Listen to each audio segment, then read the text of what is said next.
as Chris Paul gets in another wide open three. Pierre Cardin.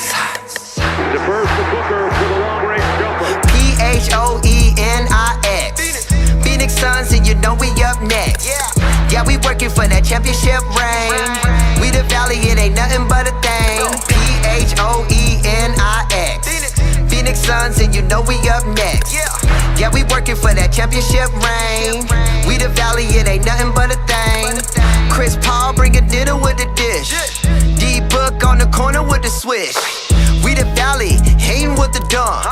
Posterizing, now the crowd getting pumped. We the best, I ain't talking about Cali. Who's next? Never winning in the Valley. Can't wait for that championship rally. Send them home, send them back to Cali. Stand up if you're down for the Suns. Put a finger in the air, we number one. P-H-O-E-N-I-X. Phoenix Suns, and you know we up next. Yeah, we working for that championship ring. We the Valley, it ain't nothing but a thing. P-H-O-E-N-I-X. Phoenix Suns, and you know we up next. Yeah, we working for that championship ring. We the Valley, it ain't nothing but a thing.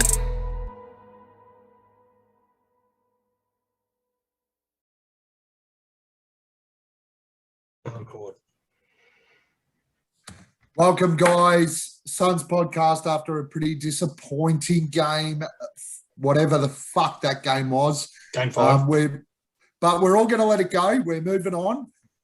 We're going to do a quick wrap on the game, but we'll probably do more of a wrap around the aftermath of the game. But we're going to do a quick wrap on the game, as disappointing as it was. Welcome along, Cable. Hey, thanks for having me. Ian, obviously with his new birthday hat on, look at him, looking beautiful. And of course we have the hands. He's back again. Didn't want to jump on. Was drinking wine and eating pizza, but we fucking sucked him in. So suck shit. It did. And welcome back. And no Christmas hat. I think Nate was going to have this FOMO sort of experience if he didn't jump on. So he thought, stuff it, I might as well. Yeah, I reckon you might be right. Nate, you're probably like the rest of us. There's 4 of us on this quick pod, but like the rest of us, you probably drank yourself into oblivion after the fucking game. But any thoughts on Game 5 and the obvious disappointment that came from it? Mate, I was pissed off that I didn't get to actually focus on the game, even after the result. You know, even I just wanted to be able to sit down and focus on it, but I had a few days off. We did that last pod when I just got back from Byron, and it was first day back at work, and didn't every motherfucker know it was my first day back at work, and my life was just chockers all day. I literally had the video going in a hospital 5 minutes before doing a training with doctors watching the end of the game. I'm like, yeah, no. Dedication, man. Right, yeah, I just didn't want to miss it. What do you got for us, Hammo? Look, I only just rushed back from work to manage to see the second half. That's unfortunate. Apologies. Yeah. No, it's all good.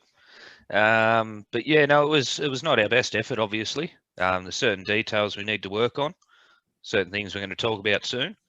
But yeah, no, I was really hoping that we'd take it home at home, but it's just going to make that return home celebration a lot better when we beat them in LA tomorrow. That's it. All right, Capes, what do you think? Wow, yeah. I don't want to be the negative person in the group, and there's obviously a lot of great banter in the actual chat, but maybe I'm just just so worried about almost like the Phoenix curse and just sort of falling at the last hurdle, but.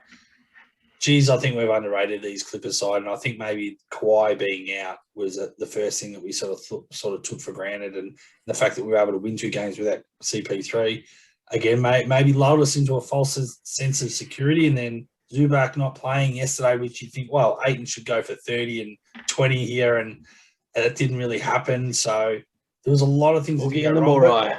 But it's funny because I was having a bit of banter with James in the group, and I think I could see he was trying to say one thing and I was saying the other. But I think overall, yeah, we're 3-2 up in the series, but we're kind of lucky to be 3-2 up. And let's be honest, let's call a spade, we haven't played great basketball. We've been pushed to limits. And like, if you look at it from an AFL or a rugby league perspective, if say, for instance, COVID broke, made Game 7 impossible and it was a 3-3 split in this series, if you went on just purely on for and against scores, the Clippers easily beat us because we've only just got over the line in our games. But the Clippers, a couple of times when they've beaten us, it's been comprehensive. And that's the thing that worries me is that, I still think we're the better side, but they've been able to step up at times to kind of beat us easily. And I don't know whether that's us playing really bad and shooting badly or them shooting out of their skins, but we can't keep relying on, they're due for a bad day and we're due for a good day. Like, we've got to be better than that. And that start yesterday was shit house. I mean, we got it back to 20, 25 at one point, but we shouldn't be 15 down to start off with. Like, it's ridiculous. Yeah, look, hard to argue. And I think from my perspective, in the third quarter, Chris Paul hit a elbow jumper, which put us in front for the first time in the game. And I thought, here we go. We're there now. One of the big things about the contest, I think, was we kept closing the gap.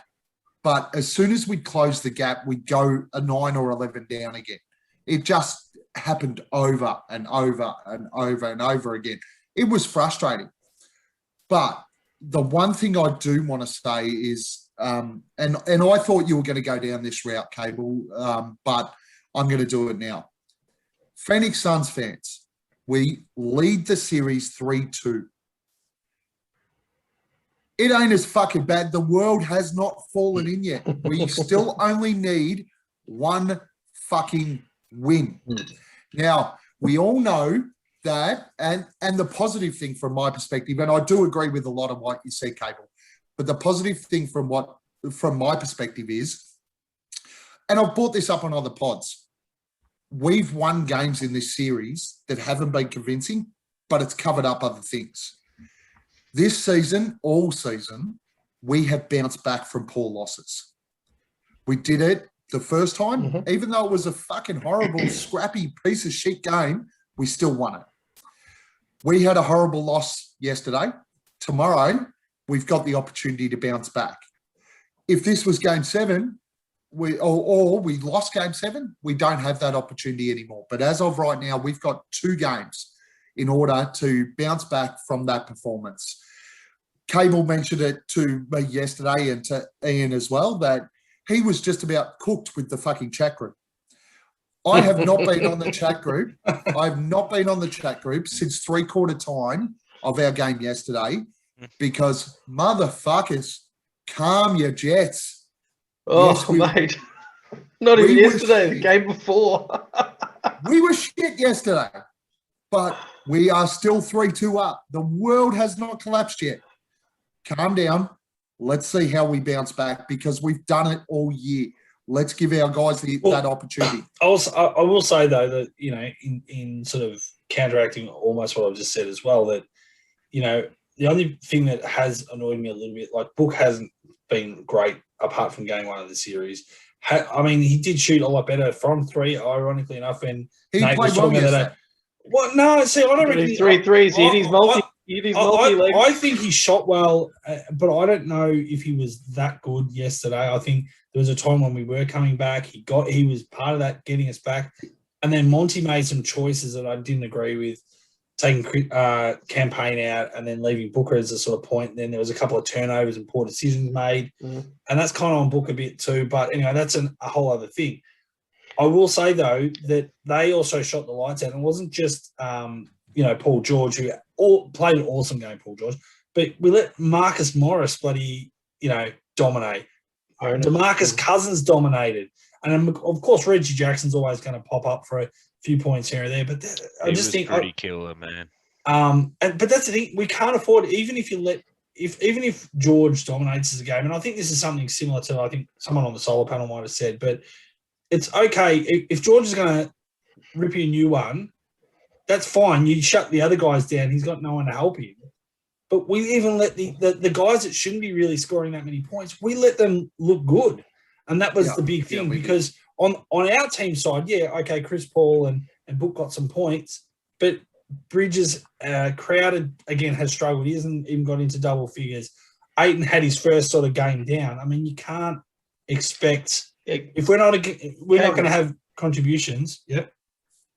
You bring up the solar panel. Dave King actually spoke to exactly the point you're making about Ayton.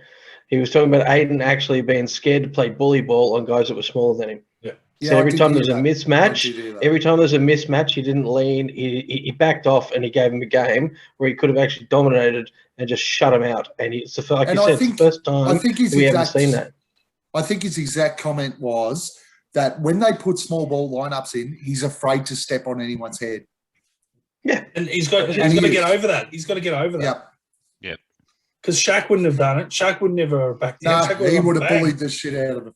But in saying that too, and I think on the same podcast, they turned around and they said, but we don't put this on Ayton.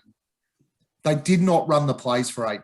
No, there was a number of times that Ayton had either Terrence Mann or Pat Beverley back down in the post, and we just didn't give him the ball.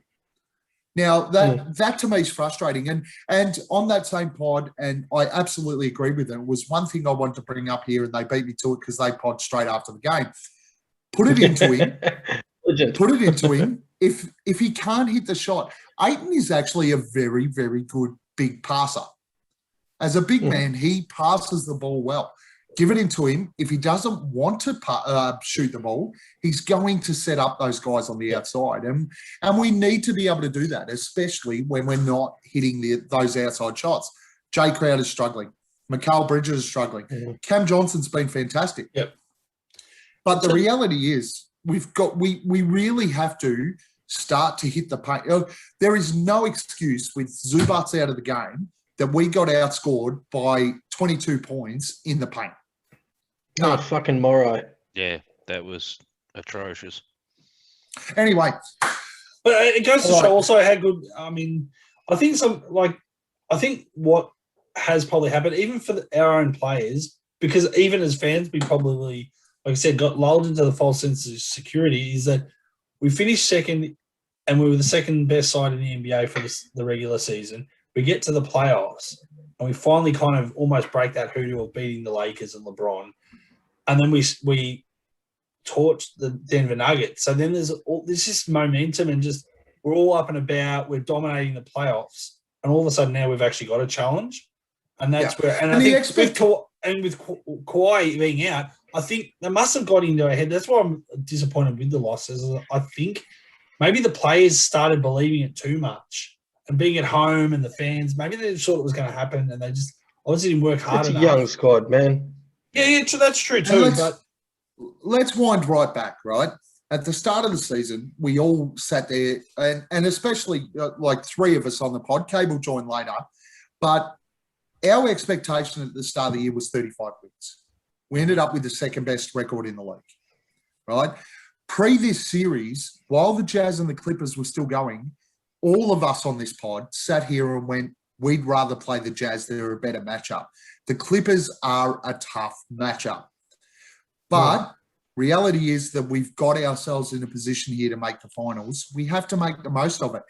The big thing that really upset me, a couple of things. Number one, we approached that game like I approached the last pod. Those players walked out basically like they'd already won the game. They were expecting the Clippers to go, yeah, here's the game. Take it. You guys go on to finals. Enjoy your break. Go and enjoy it. That was frustrating to me. But the beauty is that we know our coach now. And we know our coach won't accept that, and he will call them on that. I can guarantee that the mentality walking into LA will be a hell of a lot different to what it was walking into Phoenix. It'd have to be. So I'm good with that. I'm good with the fact that we bounce back from poor losses. We have done all year. We will do again. I'm good with the fact that DeAndre Ayton hasn't played two bad games in a row this whole season. The whole season. Forget anything else. We know that his energy is going to be much higher. So if they roll out the small ball again, we know that they're going to attack the small ball. And the beauty is, if we go back to the Lakers series, Jay Crowder, Mikal Bridges were fucking terrible for games 2, 3, and 4. Then they started hitting those shots. I've got all the confidence in the world that those guys will start hitting those shots again. We've got 2 games for them to get there. Gav, you're going on Mr. Positivity route. Let me jump in and say something about Cable brought up before as a kind of a negative. Let's flip it. Let's flip it on its ass. You're talking about we haven't played our best ball. We're hanging in there. Well, that's what we're doing. We are literally ahead in the series, 1 game from the finals, playing effectively shit basketball compared to the last 2 series. What happens if we turn it on? Like Gav just said, if everyone hits their strides and we turn it on, this game 6. The Clippers cannot match us. No. If our guys are hitting from, if Jay's hitting, if Mikal's hitting, if Cam's hitting, Book and CP3 start hitting those elbows, because those guys, neither of them have been great at the elbow in the whole since game 1, where Book was great. The Clippers can't match us if we hit all of those things and hit the straps. And now, you mentioned the word before too, man, when you said break, like the Clippers going to let us go and give us a break. I think that's going to be, not to cut you off, sorry, man, but I think that's going to be a really important thing Monty drives home in this next game. Yeah, absolutely. Because the East is going to drag out, man. Like the way it's going, Trey's down. God knows what happened to Giannis today, man. That was I can't see him getting back, but that's just me. So yeah, I mean that's going to drag out. So we really need to close this out as soon as possible and give ourselves a really good rest, because it's been a couple of, even though we sweep the Nuggets, man, it's still been a grueling battle. Yeah, of course it is. We've tooth and nail. Okay, before we move on, I have one more observation. The Phoenix Suns deliberately dropped yesterday's game because we want to go back and win it at Staples and really stick it right up their fucking nose. That's all. Move on. Next, player of the game. Nate, who's our best player? Oh, shit, mate. I honestly didn't see enough consistent basketball to sit there and go, I really like what that person did, because at the end of the game, none of it came together for me. So I'm just going to pass. Move on. All right. Bring on the next game. Bro, the bit that I saw, I reckon Cam Johnson had a ripper. Seen him get a couple of deflections there, maybe a block or so. Some tough shots. He just seemed to be where our other players should have been. So, like, yeah, I'd props to Cam. Cable? Yeah. I was going to say Cam as well. I think he was good. I was too, so I don't think we even vote on it. Cam Johnson was our best player. Which it's interesting. Who would have thought? I know. Would you? So I don't want to say just on purely on form what he's giving us. I know you need something in the second unit, but I'd almost be starting Cam instead of Jay. Jay's given us not enough, and I'd rather if he's not going to give us much and he's just going to jack up threes and hit maybe 1 out of 4. I'd rather have Cam come on. Careful fucking up that rotation. No, I know, and that's the danger. I listened to 3 pods today, and I've sort of been the same way. I've been. Do we start Cam? Cam's had a great series. I think Cam's better for us coming off the bench. That's what I've come to at the end of the day. Yeah, no, I think that's important, and that's been something that's very consistent through the whole season. So you probably don't change it, but I think again, if you're looking most other sports, if you're trying to reward someone that's giving you great, offense and defense and everything, and you got to, it's a bit like dropping someone from a footy game or rugby league, whatever sport you follow. Cam Johnson almost deserves to be told you're going to start, because I think, but I understand the whole rotation. I personally, I probably wouldn't change it, but just if I was Monty, I'd almost put him aside and say, mate, if we weren't big on keeping the rotations and having everything work and in sync, you'd be starting. Yeah, just to give him that pat on the back, because I think he's been great when he's come off the bench. And you know what? He's compared to everyone else in the series, at least I guess Aiton's up there with his hasn't missed too many shots, but Cam Johnson, geez, he's hit them when they've mattered, and he's made the most. He's for how many? Has 5 or 6 shots a game, and he's I think did he have 5 from 5 the other day, and then what? 5 from 6, 3, 5 from 6, 3 from 3 from the 3-point line. So he was sensational. Good numbers, bro. Yeah, that is good numbers, man. Cam Johnson's instead of taking the lollipop off Crowder and giving it to the benching Cam. Why don't you just take the lollipop off Crowder, shove it up his ass, and tell him to do what he's paid for? Which I think he will. In this game, I think Jay Crowder is probably okay in game 6. I think that he's copped enough flack now that we're going to see a game 6 versus Lakers Jay Crowder tomorrow. Is my personal opinion. He's got to watch his flagrants, though, man. He's one away from having to sit out a game, isn't he? Tex, yeah, not flagrants. Sorry, Tex, yeah. I want to just quickly touch on something before we move on with the rotate. Now that we've talked about rotations, and again, we talked about it in the last pod. If you're going to touch on Nader here, let it go, and let's go to the next. Let's just let it go until the next segment. Okay. Flog of the week, Hammo. Bring the hammer out. Do I turn my hat around for this? Do it. Bring the hate. It's new, but I'll tell you what. I'm going to go a little bit hatred from Hammo right here. I really don't know what this little bitch's fucking deal is, man. But goddamn, Patrick Beverley, I want to punch you so hard in the fucking thorax. It's not even funny, man. You know, he's like that little cousin that you grew up with, right? And he'd get in trouble for putting a hole in the wall, and then turn around and go, "Oh, but Hammo was smoking in the shed." Like, you know what I mean? He just carries on like a little bitch. Like, he's always whinging. How the fuck he did not get teed up in the last game with the way he was carrying on? How many times this season we seen Booker just have a decent drive or a dunk or whatever and just look at someone teed up? Yeah. Patrick Beverley's fucking up there dancing around like a clown that he is. He's fuck, man. He's halfway between like Buckwheat from Little Rascals and that fucking dread-headed motherfucker from Cool Runnings. Like, I'm ready. You're Sanka. You know, like, fuck. Oh, man. I hope one of that scene too where he started dancing. Still frame at DA's face. DA was glaring at him saying he wanted to kill him. Pulling the disrespect. He could see the disrespect. He's just like, DA wanted I want to do something, but Yep. Agree. All right, Hammo, that was sensational. Nate, what do you got for us? What, for Flog? Yeah. I mean, every game it's Beverley for me. Can't stand the little bitch. That one's He's easy. a little mongrel. I Capes. fucking hate him. I'm sorry. I'm not changing it for the sake of being different. No. Hammo's got this on point. Capes. You made it really hard for me because Patrick Beverley is my favourite. All right, well, you can go with Pat Beverley as well. No, we'll throw something up. Triple Flog. I think just because mine's really, really controversial. I'm going to upset some. Is it actually Suns related? Yes. Yeah, it's Abdul Nader. No, it's not. Oh, well, there you go. I kind of want to hear what yours is, but I'll just throw out Marcus Morris because, you know, as a former Suns player, the twat. You know, it just every time they do well, it's like either one of those brothers that fucking shits me up the wall because they're fucking soups and you know they're not quite over the top as Patrick Beverley, but they'd still like to have a fucking bitch and moan. And did not Marcus not try and kick Ayton when? Yes, he did. He absolutely did. When offensive foul. Yeah. So yeah, let's give Marcus Morris a bloody. Yeah, good call. Actually, am I actually saying the right brother? Who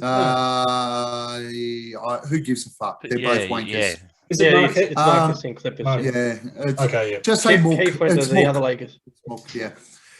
All right, Suns fans, fellow podcasters. I'm gonna go all American Suns fans almost here. All right, but I'm gonna put a little side note in to say I still think we're in fantastic position. My flog of the week is Monty Williams. Oh, wow. Because I was going to say, Monty, I will back you up in this. Anyway, but continue. Monty, stop fucking with the rotation. To 3 US podcasts. Stop fucking with the rotation. I tried to justify Abdul Nader in the last pod. Abdul Nader should not be on the fucking court. Torrey Craig is the next option. Abdul Nader is not. Stop fucking with the rotation. Stick with what works. Let these guys do the fucking job. Torrey Craig come in. We brought the game back to 4 points. We brought the game back to 4 points, and Torrey Craig drew a foul on Paul George in a fucking lineup, and you took Torrey Craig out of the fucking game. Stop fucking with the rotations.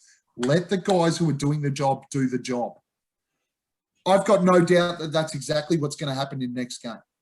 But for fuck's sake, please, you gave Nate a crack. It's failed fucking horribly. Time to move back to Torrey Craig and let him do the job.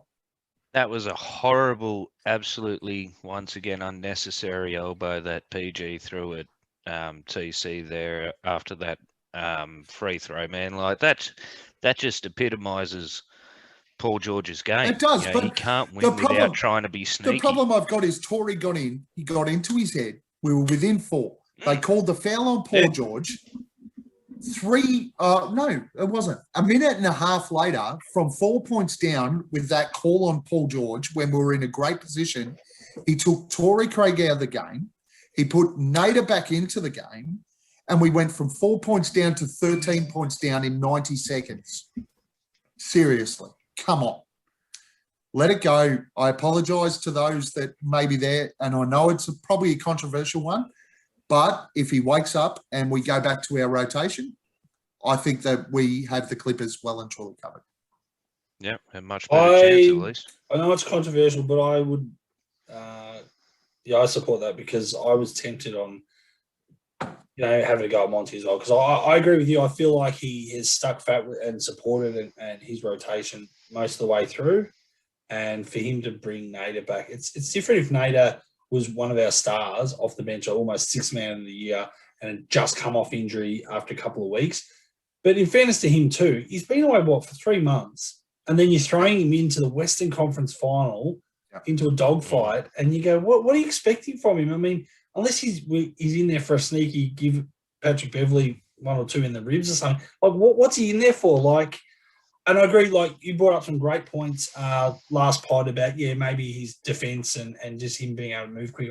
I understand it, but I still feel like it's thrown the chemistry out of whack a bit too. Well, that's what I felt like. So, yep. And he's an explosive player. When he played early in the season, when he came onto the floor, he hit the basket hard. He was explosive. He was exciting. We've seen none of that. So the experiment's failed. It's time to move back to Torrey Craig. Great offensive rebounder, great energy, gets in the face, upsets the opposition, put him back in the game. I think the solar panel said pretty much exactly what you've been saying, Gavin. Someone said, Nader must know where the bodies are buried. Yeah, that's it. No, I did hear that. And we want to see some Bulldog too. I don't think we're going to have to let that go. While Campaign's playing, Javon Carter's not going to. Well, can I ask also from the coaching? I think Monty definitely had. I mean, he can't go out there necessarily and obviously shoot the basket for him, but I think he definitely had an off day. He was too reactive with some stuff when they started to get on. Maybe call the timeout earlier. There was a few bits and pieces. I thought, geez, Monty, you've got to do something. Like you said, that it felt like we were coming back. We had the right 5 guys on the court. Then he takes Torrey Craig back out and puts Nader back in, and then all of a sudden it blows out to 13 points again. But even towards the end, the game is done and dusted. Take Paul Booker and that off. There was no chance we were coming back. We were 14 down, and it's like just that last 2 minutes. Just play the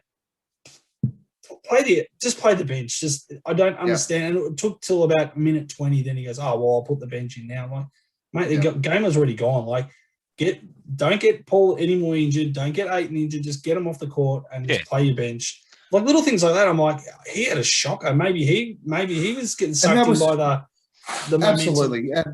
And I think Ty Lue had a great game. Yeah. As a coach, Ty Lue called all the right timeouts. He knew when the momentum shifts were coming. He outcoached Monty in Game 5. It was that simple. 100%.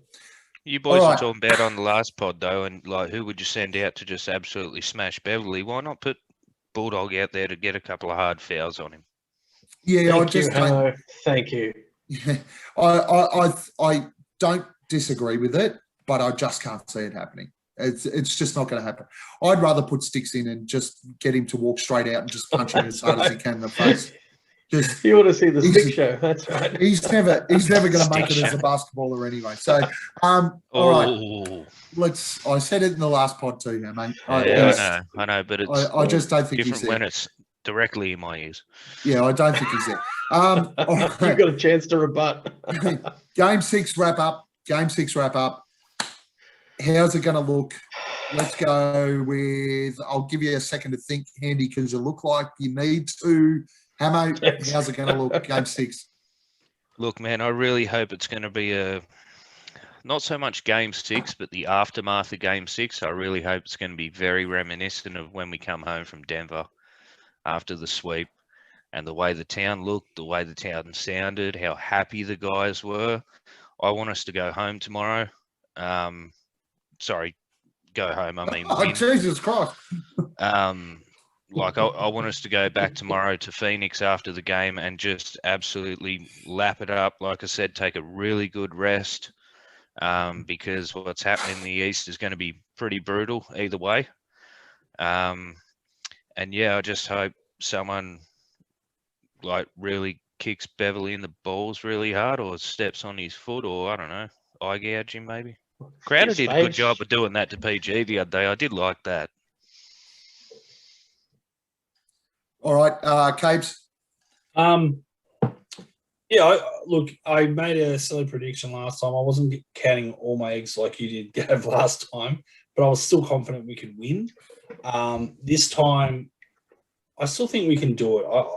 I have faith that they'll turn the corner, because I really don't think we've had a great series overall, or at least we haven't. I don't think as a full team, we haven't had that one game where all of our guys have really played well together, with Aiden up, Booker and Paul, and Bridges and Crowder. Even that starting five, I don't feel like we haven't dominated as a group just yet. So hopefully it's Game 6. I really don't want to go to Game 7. That'll just probably give me a heart attack.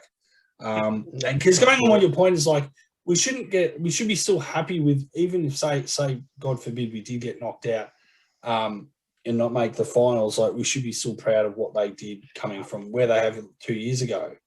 But now that we've got there, I just think the way the cards are falling, and you do want to beat the best of the best, but Kawhi's out, Zubac was out, we should have won that. And then you look like you're saying Trey on the other side. Trey looks like he's injured. Who knows how long he's out. Giannis out. And you go, the NBA is a tough competition. This is our moment or opportunity to win a championship. And you got to make the most of it. And I was having that conversation again in that chat with James, saying, yeah, luck plays a big part in a lot of these things too. And it's like, it's easy to say we'll be there next year. But we thought that in 93. We thought 94. But the Houston Rockets became the team. And it's like, you got to take your chances. And sometimes that means if other teams fall over, well, bad luck. And I'd hate for us to not make it to the finals, or at least not give ourselves the best shot. And that's why I'm just a bit nervous. But I think we should. Yeah. I think we should do it. But very good. All right, Handy, you've had enough think time. The music's been ticking over.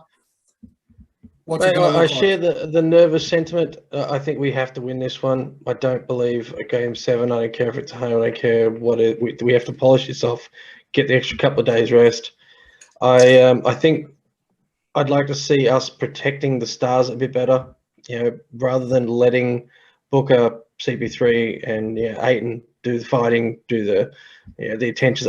We really need to use the second unit to piss these guys off. Let our second unit get out there, get physical, give them a taste of their own fucking medicine, and not our starters. I reckon we can do that. We might get a chance to turn it on. Agree 100%. I agree with all your sentiments. From my feedback, the one thing I want to see defensively is we've allowed the switch to happen too easy. Fight under the screen, fight over the screen. But let's not have Devin Booker fucking posted up against Mook Morris, Paul George, whatever it is. Take ownership of your direct defensive matchup and fight under the screens. Pat Beverly fights under screens. He fights over screens. He does everything he can to stay with Booker. We need to see that, especially from McHale with Paul George. McHale has made him shoot poorly, but the switch is happening too easy. So I want to see that happening. Now, we've got 5 minutes left, so we're going to move straight into the multi. Handy, do you want to just do a quick wrap-up again of the deal? I know we've had... the Laddies deal. Yep. So Unreal deal, if you want guys. to find Get out amongst it. yeah, I mean, if you haven't got a Laddies account, like I said, we've been talking about it, and every time we've gone between Laddies and Sportsbet, we've ended up back on Ladbrokes because there's better odds. They got the better legs for the multi, so we'll take the legs if we're going to do this every pod. This conversation's led to us getting Aussie Suns fans code. So if you haven't already got an account, and we had gent, his name escapes me now. Stephen. In the he was in the chat today, logged up, got his Laddies account, got his deal straight away, didn't even need to follow it up, did anyway, confirmed his query that he had about it. Read the chat to get to that, but it's a good deal. It's a good deal. So click the link, we'll post the link again. Yep. I think the important thing is, guys, that Nate's gone and got us the deal, and we want everyone to jump on board. So if you haven't got an account yet, which I will do tonight, I have an account, but my wife doesn't. So my wife will get an account. That's it. She's got a driver's license. Take the deal, guys. Take the deals, push it, because the more that we get on board, the more they'll support us. All right. There is no line tomorrow. Both sides are $1.91. It is basically even head-to-head.